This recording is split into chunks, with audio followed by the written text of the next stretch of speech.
yung mga small medium enterprises.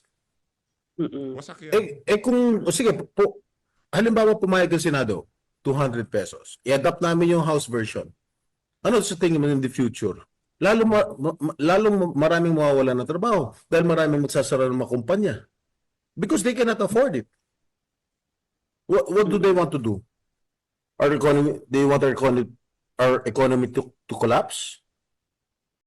Napaka-conservative pa ho pala nung ano natin, sinabi natin dito na ipapasa sa mga consumer yung idadagdag na 200 pisong pasweldo sa mga manggagawa. Kaya ang mangyayari ipapasa ho sa consumer, magmamahal yung mga serbisyo. Kaya ang mangyayari, yung 200 idinagdag sa mga manggagawa, parang wala din ho silang idinagdag. Kasi yung mga produkto at mga services, magmamahal din ho. Gawa ng nagtaas na sweldo, yung mga nagpapasweldo. Ito nga kay Senator Jinggoy Estrada, mas hardcore yung sa kanya eh. Di ba? Magsasara ang mga kumpanya, yung small, medium enterprises, magkakaroon ng problema. Mag-isip-isip ho kasi kayo. Ang problema dito, gusto ho nilang magmukhang banal. Gusto nilang magmukhang banal sa sambayan ng Pilipino para maipakita, oy, tignan nyo naman ang House of Representatives, gusto namin bigyan kayo ng 200 piso sweldo. Pero ang mga senador, ginurgur nila, ayaw nila kayong bigyan. Ganun ho gusto nilang ipakita dito. Pero alam nila, sa sarili nila, kumbaga naghahanap lang sila ng masisisi dito, nagkataon. Alam ho nila yung mga senador nasa tamang katinuan, di kagaya ng mga congressman dyan sa House of Representatives. Alam ho nila, pagka kasi senador ka, hindi lamang yung hindi lamang yung kumbaga yung papogi effect yung gagawin mo dyan Titimbangin nyo rin ho. Hindi naman pwedeng lahat na lang puro manggagawa, lahat na lang puro kapitalista. Kailangan balansihin yan, kailangan magkita tayo sa gitna. Ngayon kung gusto natin magkaroon ng totoong pagbabago, panoorin nyo ho yung mga nakalipas na video natin. Wala akong mangyayari dito sa bansa na to kahit anong ipatong pa nating sweldo sa manggagawa natin. Kung kaliwat kanan pa rin ng korupsyon, kaliwat kanan pa rin ng kawalan ng trabaho, hindi ho magkakaroon ng tunay na progreso dito sa bansa na to. Tuloy. Mag-isip muna sila bago sila. Yan si Abante, hindi nag-aaral yan. Siguro kabago-bago lang niya. Dapat gumawa muna siya ng research bago siya pumutak diyan. Kasi Hoy, gawa ka muna ng research, wag kang putak ng putak. Abante, Princess Abante, parang ikaw yung tatay mo, putak ng putak. Tumigil nga. Alam naman nun natin, it's all about optics. Gusto nila na gumanda ang imahe nila sa social media at sa mga mata ng mga manggagawa. At pinapapangit nila ng imahe ang Senado. Di natin kinakampihan ng Senado. Gusto natin tumaas ang sweldo. Kaso kailangan muna natin pumunta dun sa root cause kung bakit mababa magpasweldo ang mga kapitalista sa Pilipinas. Ano nga ba ang tunay na dahilan? Kawalan ng trabaho. Anak ng tokwa. Kawalan ng trabaho, yun ang root cause. Bakit walang trabaho? Kasi walang gustong mamuhunan. Bakit walang gustong mamuhunan? Kasi mahal ang presyo ng kuryente, maraming kurakot, maraming kriminalidad. Yun ho yun. Di ba? Punta tayo dun sa root cause. Kung ano ba ang pinanggagalingan kung bakit ang pangit magpasweldo ng mga kapitalista. Bakit? Walang trabaho. Pagka binigyan kita ng trabaho sa ayaw at gusto mo, yan lang kasweldo mo. Bakit? Kasi wala ka namang ibang mapupuntahan. Wala ka naman choice, Brad. Magtrabaho ka dyan.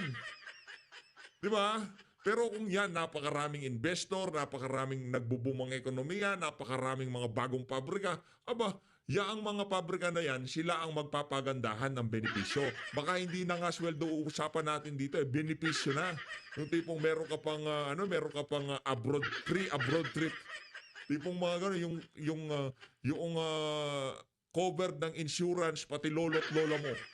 Diba? Mga ganong benefits ang bibigay na. Pero ngayon, dahil wala ngang kompetensya, kung ano lang ibigay ng SM, ano lang ibigay ng Robinson, magtsaga kayo dyan. Pag natanggal kayo sa pwesto, trabaho, wala na kayong trabaho. Diba? Wala na kayong trabaho. Wala naman kayong iba mapupuntahang pagtatrabahuhan kasi walang gusto mamuhunan sa Pilipinas. Bakit? Dahil kurakot, mahal ang kuryente, kaliwat kanan ng kriminalidad sa Pilipinas. Punta ho tayo kung ano nga ba ang naging dahilan kung bakit ganyan magpasweldo ang mga kapitalista, ang mga mamumuhunan. Pinipilit nating sakalin yung mga iilang mga businesses sa ating bansa. Pinipilit ho nating pigain doon sa problema na hindi naman sila ang may gawa. Hindi ho sila ang may kasalanan kung bakit mababa ang sweldo ng mga Pilipino. Ang may kasalanan ay ang gobyerno. Bakit? Kasi kurakot. Kasi kung ano-ano inuuna, puro politika. Kasi isang taon na nakapending yan, bakit nila inadapt yun? Kung talaga seryoso sila, na gusto nilang tumulong sa ating mga manggagawa, dapat inadapt na nila. Noon pa lang, noong last year pa lang, inadapt na nila. Bakit sila magpapasa ng batas ng 200 na 2 days before CNDA? Bakit? Di, wala rin silang wala rin papogi lang sila. Papogi. Mga nagpapapogi lang sila. Tapos isisi Correct. nila yung Senado. Oh, correct. Papogi lang kayo dyan. Ako, naniniwala ako sa sinasabi na ni Jinggoy. Naniniwala ako, papogi lang yan. Imagine, bago mag-CNDA, doon nyo ilalabas yung issue na yan. 3 taon nang nakalipas. Ngayon lang ba naghirap ang mga manggagawa? Dekada na hong naghihirap ang mga manggagawa dahil siya napakabulok ng sistema dito sa bansa na to. Walang gustong pupunta dito Google, pupunta dito Amazon, pupunta dito kung sino-sinong malalaking tech giant. Pupunta sila, kuryente pa lang, aatras na sila eh. Oh, internet stability, aatras na sila. Ano inuuna ng pamahalaan? Pabagsakin yung kanilang mga kalaban sa politika. Nung panahon ni Tatay Digong, kahit pa paano, pabuelo tayo. Ngayon, pabuelo tayo, downward spiral na naman ulit tayo ngayon. Dahil sa pamumulitika ng kasalukuyang administrasyon, yung unho ang totoo dito. Sa aminin nyo mat sa hindi, lahat yung ginagawa nyo, pagtataas na sweldo, wala ho yan. Ika nga, band-aid solution.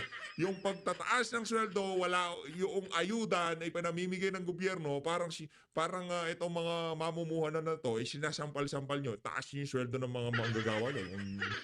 O paano kung hindi nila kayang itaas? Diba? Paano kung hindi nila kayang itaas? Oh, magsasara sila. Lalong imbis na kahit pa paano may trabaho yung mga kababayan natin, mawawalan ng trabaho.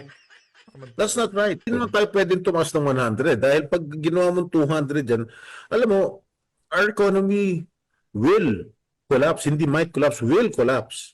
Dahil kawawa naman yung mga maliliit na mga kumpanya. Doon babayaran nila yung mga empleyado nila na plus 200. Talagang kukolapse yung ekonomiya natin. Mas maraming magsasara ng mga kumpanya. Ayun, maliwanag pa ho sa sikat ng araw. Napakaganda ho ng mga paliwanag nito si Senator Jingo Estrada. Huwag niyong baka i-splice tong video natin, sabihin, hindi natin gusto na maitaas sa sweldo ng mga manggagawa.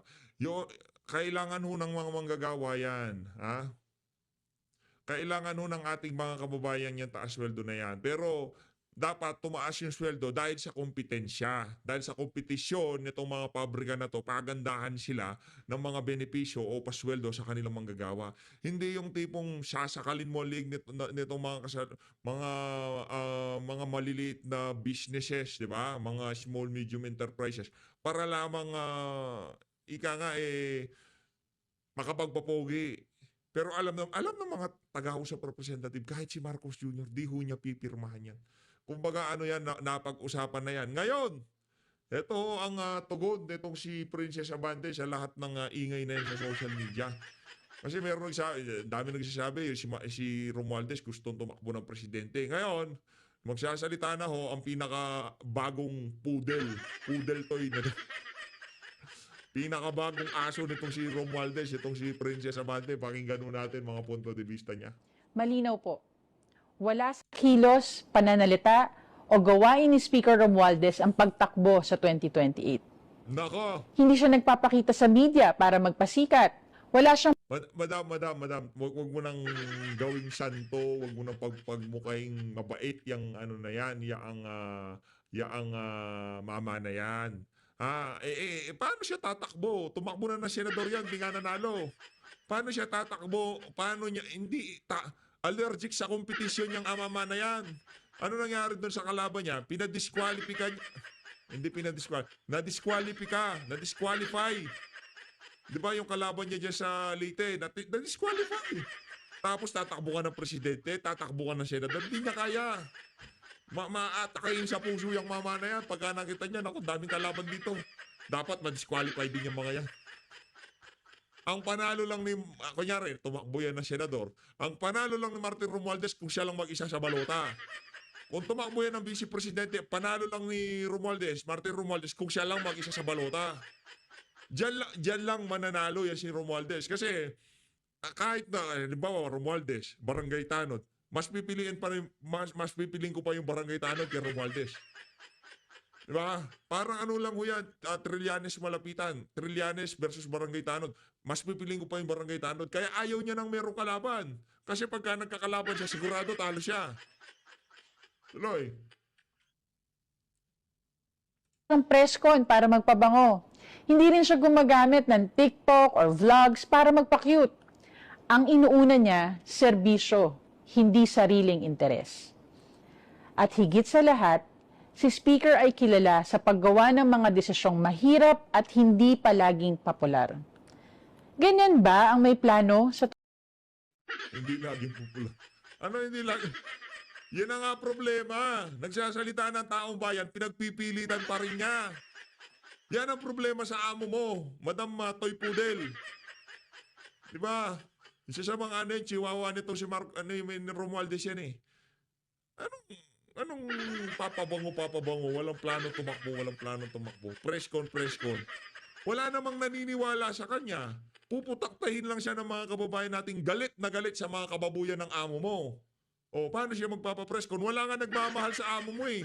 Siguro kayo nakapaligid sa kanya, mahal niyo siya.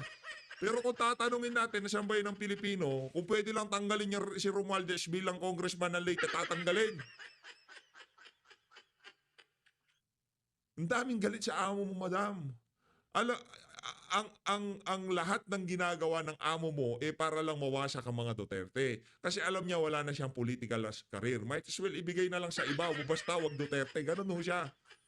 Ganun ho yan si Romualdez. Kahit na dilawan, pinklawan pa maupo dyan. Basta walang Duterte. 2028? Dahil kung ang iniisip mo ay eleksyon, hindi mo gugustuhin masaktan ng iba para lang magpatupad ng tama. At ito po ang tanong. Di ba kayo nagtataka kung bakit pilit nilang pinupuntirya ang isang taong sinasabi nila hindi naman lumalabas sa survey bilang kandidato sa 2028? Pinakakup siyang amo mo eh. Ba't kami magtataka kung siya pinupuntirya kasi pinakakup siya. Wala namang impeachment kung walang Martin Romualdez na kups. Brad, makinig ka. Walang akap, AX, ayuda, kung ano-anong kabalbalan dyan sa House of Representatives. Kung wala yung amo mong kups, hindi namin siya tinitira dahil potential opponent siya sa 2028. Tinitira namin siya kasi kups siya. Gets mo? Madam, wala namang palsipikadong flood control kung walang Martin Romualdez na kups. Walang GAA na palsipikado kung hindi pinakialam nitong si Romualdez Coops. Yan ang totoong dahilan niya. Real talk lang tayo. Hindi namin siya binabanatan dahil, Romualdez, political opponent, possible presidential candidate, vice president. Putak ka kasi ng putak. Yan ang problema sa'yo. Tingnan mo muna yung mga nakalipas, sa mga nangyari sa mga nakalipas na panahon. Ano yung mga nangyari? Di ba? Ano nangyari? Akap, walang ngumpay na pamimigay ng ayuda. Flood control, yung mga congressman, anong ginawa nila? GAA, kulang-kulang yung BICAM report. Sino lahat ng promotor dyan sa kabalbalan na yan? Tanongin kita. At pinakamatindi impeachment. Yang amo mong cooks. Gets mo, madam? Yang amo mong cooks. Pero bilang isang magiging political opponent o candidate o ano pa, hindi. Binabanatan namin siya kasi meron siyang problema. Kurakot ang pamumuno ng Martin Romualdez dyan sa House of Representatives. Yan ang totoo. Kurakot. Kung ano man ang kinukurakot nila, impluensya, kapangyarihan, ayuda, hindi natin alam. Basta ang nakikita ng ating kababayan, nababasa sa social media, kurakot ang pamumuno ni Martin Romualdez sa House of Representatives. O daming napabalita, hindi lang ho tayo nagsasalita dito. Mayor Benjamin Magalong, ano sabi niya? akap. Kada sorti, 150 million. Pumirma sa impeachment, 150 million. Di umano. So ano sasabihin ng ating mga kababayan? Kurakot ang leadership ni Martin Romualdez sa House of Representatives. Oh. Huwag mo siya ipagtanggol. Wala kang katuwiran dito, madam. Mag-research ka muna, ika nga nito si Senator Jinggoy, putak ka kasi ng putak. Baka naman ginagamit lang nila si Speaker para mambastos, para magpatawa, o para magpakitang tao sa publiko. Nako. Kung may checklist ng pagiging presidentiable, mukhang may ilan pong gustong makaperpekto. Pero si Speaker, wala sa checklist. Nasa trabaho. Wow! Pero walang plano, pero nasa trabaho. Asa ka, Brad? Kahit sino pang ilaban niya kahit ang baluslos bilang presidente. Nako, sa kababuyang ginawa niya dito sa administrasyon na to, nakamarka sa utak ng ating mga kababayan kung gaano kababoy ang amo mo na yan. Mahalaga ang respeto sa kapwa lingkod bayan. Pero mas mahalaga ang pagrespeto sa katotohanan at sa pera ng taong bayan. Mabigat po ang mga personal na banat. Pero mas mabigat ang mga isyong kinakaharap natin ngayon. Katiwalian, kapabayaan, at maling paggamit ng pondo. Nako!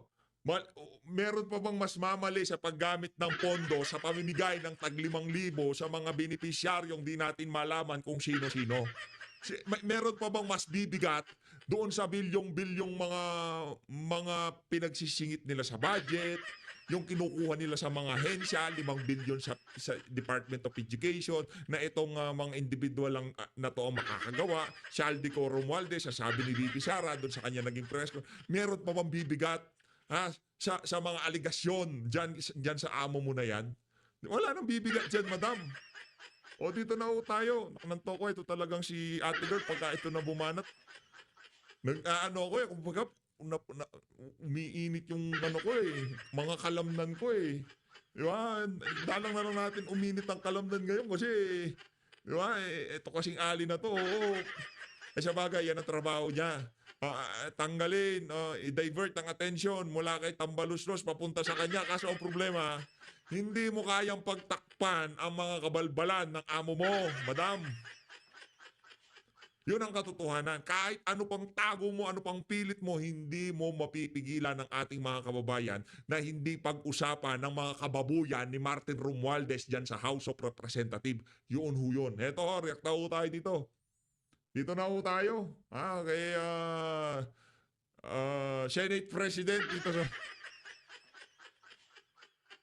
Eto na, Senate President Tito Soto. Senate President gusto niya di ba? Gumugusto talaga siya. Game. Ang daming interpretations ng parliamentary procedures here and there at ang daming katanungan. Everybody's confused. Given your experience, ano pong palagay po ninyo sa mga nangyayari? Tama ba ang nangyayari sa Senado ngayon? Hindi. I'm quite disappointed because there were procedures that were not followed as early as February, when the articles of impeachment was transmitted to the Senate, no. But before that, bago yung articles of impeachment, nung namomonitor ko ang mga procedures sa Senate, may mga improvements na dapat ginawa nila or gawin.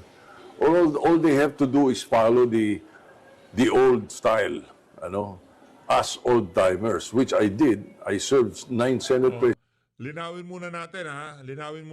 Ito ay base lamang sa perspektibo ng isang nagmamagaling at umaastang veteranong senador. Pero base sa isang bihasa, abogado, naging Associate Justice dyan sa Korte Suprema, sabi nitong si former Associate Justice Adolfo Ascuna, walang linabag ang Senado. Okay? Yung naging desisyon nila, wala silang linabag doon na ibalik sa House of Representatives. Wala ho silang linabag. Ngayon, pakinggan naman natin yung perspektibo ng isang incoming senator na gustong maging Senate President. Diba? Pakinggan natin. Presidency. So when I became Senate President, and I was Majority Leader before that, I made sure that the rules are followed. Rule number 1, sabi rin sa konstitusyon, sabi sa rule, 3:00 ng hapon, sesyon kayo eh. Eh bakit 3:30 na, wala pa kayo? Di ba? Yung mga ganun kasimple. So, nung panahon ko, hindi pwede yun. For 4.5 years. No. 3 o'clock.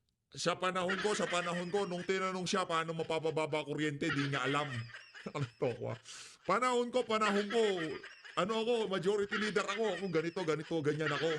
Tinanong siya, paano ho ba natin mapababa ang presyo ng kuryente? Naku, parang hindi ko pa napag-aralan yan. Hindi ko alam. Anak ng toko, panahon ka na ng panahon. Yan ang problema natin. Ginagalingan yung trabaho, yung tipong puro yung parliamentary proceedings, parliamentary rules. Pero pagdating sa serbisyo, sambayan ng Pilipino, nga. I will bang the gavel.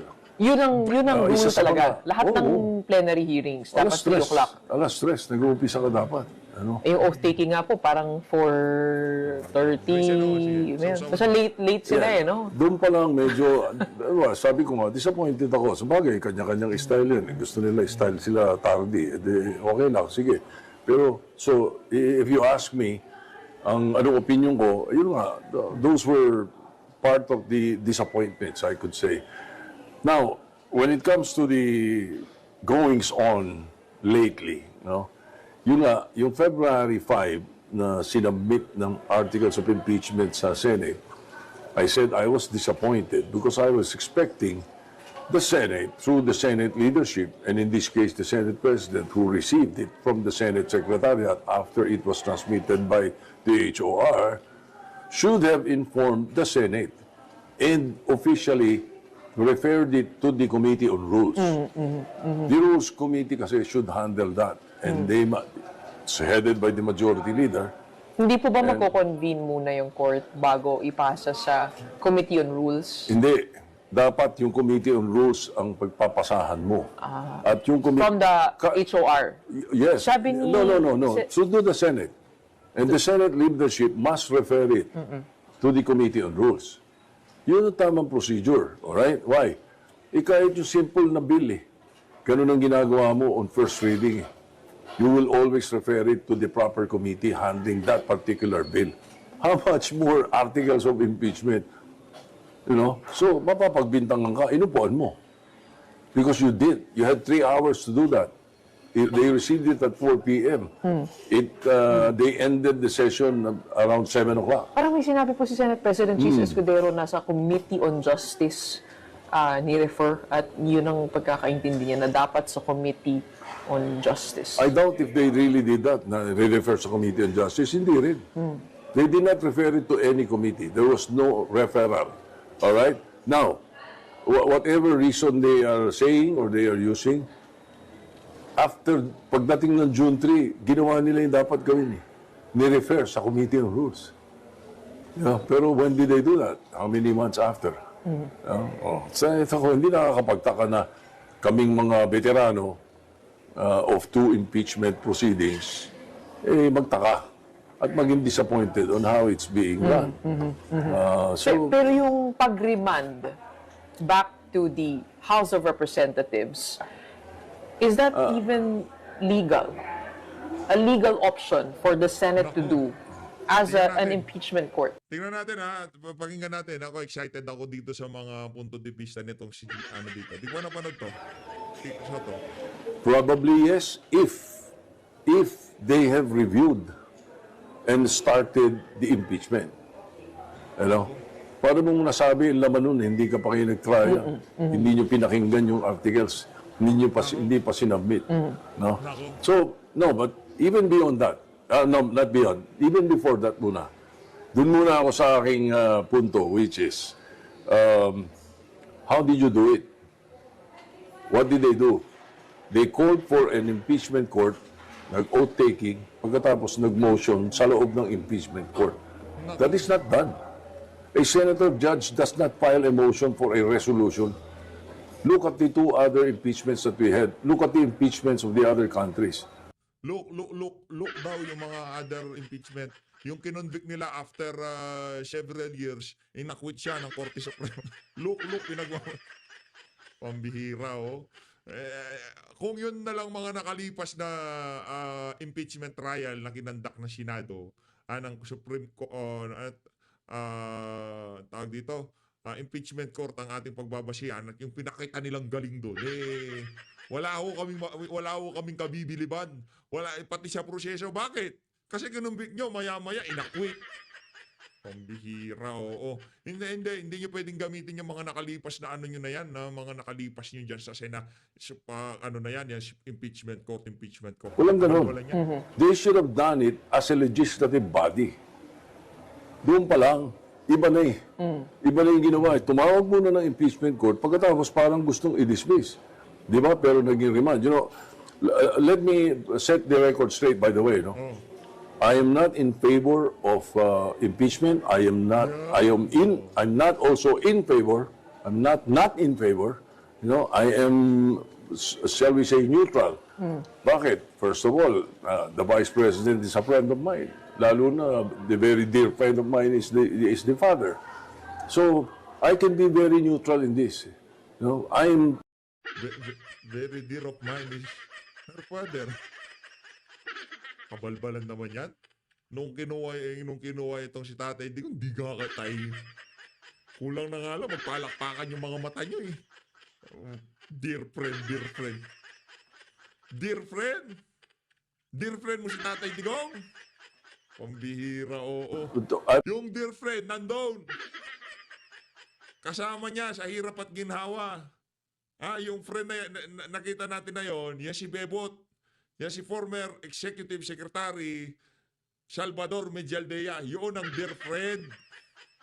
Dear friend. Bakit mo in-establish muna na kaibigan mo si BP, kaibigan mo si Digong para hindi ka makulayan? Bago mo pa ibuka ang bunganga mo sa usaping impeachment, nakulayan ka na. Kandidato ka ni Marcos Jr. Pumupustura ka maging Senate President Baka ikaw na rin ang bagong tagahawak ng champagne ni Lisa. Nagtatanong tayo. I'm talking of proper procedures.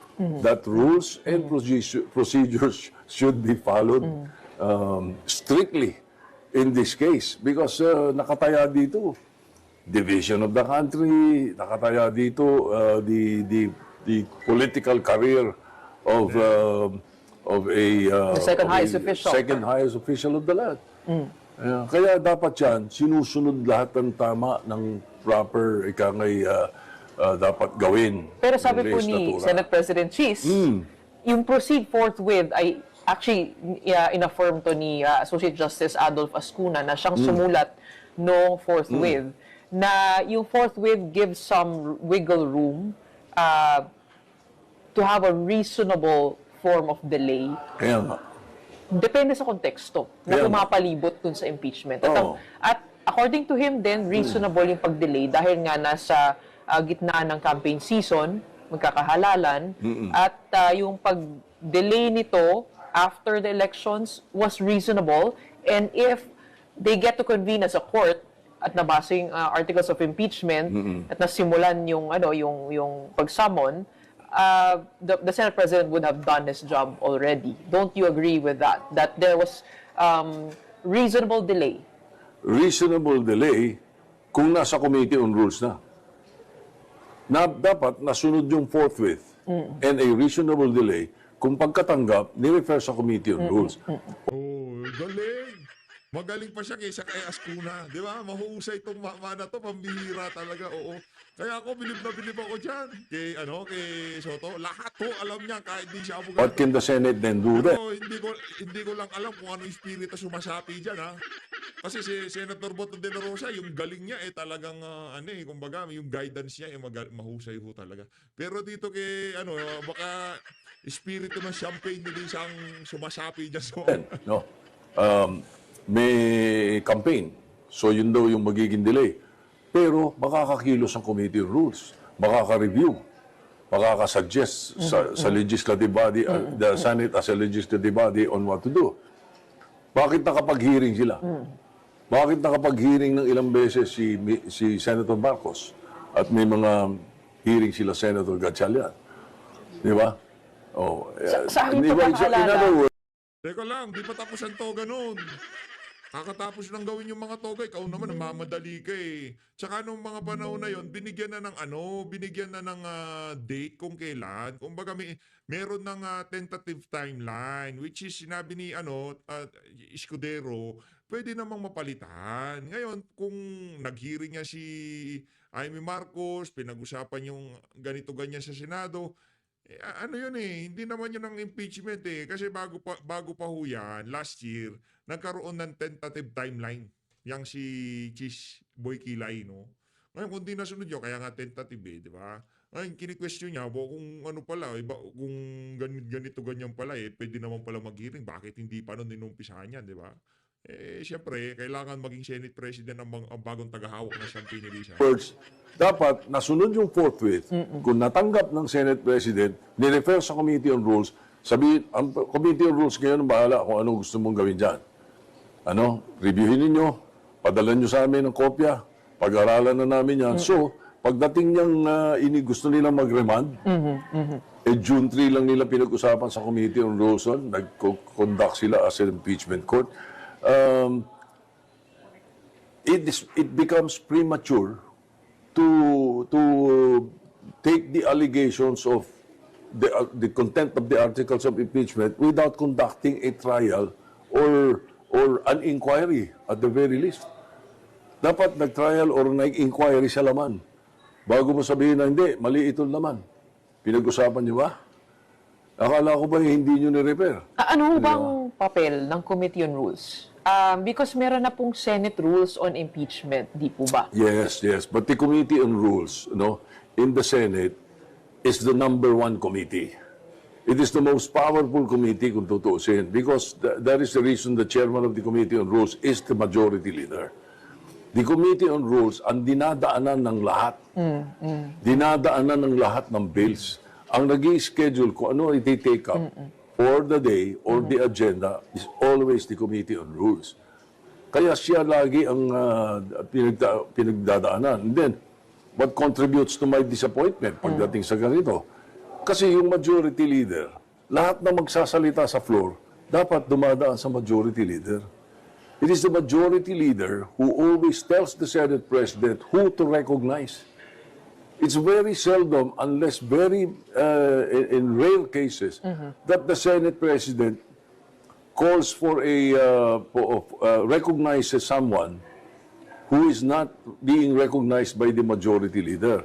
Especially kung nabanggit ang pangalan niya. Kung nabanggit ang pangalan niya, pwedeng tumayo yan ang hindi nagsasabi sa majority leader. But always, it's the Senate President should always ask the majority leader. The majority leader says, at sino i-recognize? Nung isang gabi, nanonood ako kung sino-sino yung nagsasalita, nag-aagawan sa microphone. Nag-i-interrupt nga po. Oo. Asan yung majority leader? And why is the Senate President recognizing everyone? Just like that. Doon pa lang makikita mo. At saka masakit dito, they were in robes. That was the impeachment court that was happening. Ang problema kasi dito yung kung kalad ka rin nila, that is the impeachment court happening. Anong happening? Walang yung korte na yan yung pinakawalang korte, walang kwentang korte sa buong Pilipinas, yung impeachment court na yan. Bakit? Yung totoong korte, kayang magpataw ng multa, kayang ipasaole yung kung ano man ang ninakaw, kung meron man. Yung korte, kayang magbigay ng kaparusahan. Pero dito sa korte na to, paano natin masabing pinakawalang kwentang korte? Ang ano lang, perpetually disqualify ang isang impeachable government official. Yun lang ho kaya niyang gawin. Hindi niya kaya magpakulong, kayang pagmultahin. Wala akong ganyan kakaya. Pinakawalang kwentang korte, impeachment court. It is never done. The motions Wag nyo nang i-hype ang impeachment court. Pinakawalang kwentang korte yan sa buong Pilipinas, impeachment court. in the majority leader in the impeachment court is usually for adoption of proposed resolutions lang, motions regarding procedural matters only. Kahit yung mga senator judges cannot just stand for and come up with any motion. In the impeachment court, it is reserved to the prosecutors and the defense lawyers. Ganun ang dapat na procedure doon. So what I'm saying is that as a legislative body, they should have discussed that. And instead